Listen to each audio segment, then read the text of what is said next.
कहानी की शुरुआत में हम एक आदमी को समुद्र के किनारे देखते हैं। यह आदमी समुद्र के किनारे भटक रहा होता है। इस आदमी का ना तो कोई पता होता है ना कोई ठिकाना। यह आदमी समुद्र के किनारे आखिर कर क्या रहा था, इसे जानने के लिए हम कहानी के प्रेजेंट में जाते हैं, जहां हम रिया नाम की एक लड़की को देखते हैं जो एक राइटर है। रिया अपने बॉयफ्रेंड स्टीव के साथ इस आइलैंड पर आई है। दूसरी तरफ हम दो लोगों को किसी आदमी से झगड़ता हुआ देखते हैं। ये दोनों किसी एक बात से झगड़ रहे थे। इनका झगड़ा खत्म नहीं होता तभी ये दोनों आ जाते हैं और पता चलता है कि ये दोनों उस आदमी से आइलैंड के अंदर जाने के लिए झगड़ रहे थे। स्टूप नाम का ये आदमी बताता है कि इस आइलैंड पर कई सालों पहले एक आदमी गया था जो आज तक नहीं लौटा, और इसी बात की वजह से सरकार ने इस आइलैंड पर बैन लगा दिया है। लेकिन ये लोग फिर भी नहीं मानते, तो स्टूप इन लोगों को अपना एक कॉल नंबर दे देता है। जब ये लोग आइलैंड के अंदर एंटर करते हैं तो इन लोगों को कुछ अजीब चीज़ें दिखाई देती हैं। इन लोगों को आइलैंड के चारों ओर डॉल नजर आती हैं। इस आइलैंड का नाम ही द डॉल है और यहाँ एक आदमी रहा करता था जो डॉलों को बनाता था, लेकिन अब उसका कोई पता नहीं। इस आइलैंड पर रिया को एक घर दिखता है। ये घर किसका है ये तो पता नहीं। रिया घर के अंदर जाती है तो उसे एक डॉल दिखती है। रिया इस डॉल को देखते देखते अपनी पुरानी बातों को याद करने लगती है, जब वो अपने परिवार के साथ इस आइलैंड पर आई थी। तब उसने इस घर के पास एक आदमी को देखा था जिसने उसे एक डॉल दी थी। ये आदमी कौन था जो उसके परिवार से बात कर रहा था? रिया को इस बात का अंदाजा तब नहीं था जहां स्टीव आकर उसे डरा देता है। अब ये कहानी रिया के लिए और उलझनदार बन जाती है, क्योंकि इस कहानी में रिया को उस आदमी का पता भी लगाना है जो उसने कई सालों पहले देखा था।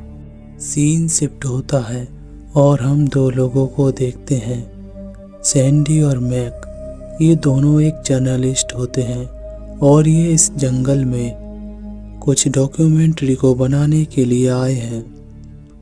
लेकिन ये सभी अब एक साथ बैठ जाते हैं और ये आज की रात यहीं काटेंगे। सूरज ढलने के बाद सभी लोग अपने अपने टेंट में चले जाते हैं, लेकिन दूसरी तरफ जैक नाम का ये लड़का बड़ा परेशान होता है। तभी उसे अपने टेंट के पास एक परछाई दिखाई देती है, जिसे देखने के लिए जैक उठकर जाने लगता है। ये परछाई किसी लड़की की होती है जो उसे आधी रात को जंगलों के बीच ले आती है। जब जैक अपने चारों तरफ देखता है तो उसे डॉल दिखती है। दूसरी तरफ जैक के साथी उसे ढूंढने के लिए जंगल के बीच आ जाते हैं, जहां से गेम शुरू हो जाता है और इन लोगों को बचने के लिए अब काफ़ी मुश्किलों का सामना करना पड़ेगा, क्योंकि ये लोग एक ऐसी जगह फंस चुके हैं जहां से निकलना इन लोगों के लिए काफ़ी मुश्किल हो सकता है। दूसरी तरफ रिया और स्टीव उसी घर के अंदर होते हैं, जहां उन्हें एक आदमी उस घर के अंदर मिलता है जो उसे बताता है कि उसने बचपन में तुम्हें एक ऐसी डॉल दे दी थी जो श्रापित थी। जब मुझे डॉल के बारे में याद आया था तब तक तुम मुझसे काफी दूर चली गई थी, इसीलिए मैं तुमसे ये डॉल नहीं ले सका। लेकिन इस डॉल के पीछे की एक सच्चाई थी जो अभी तक छुपी रही।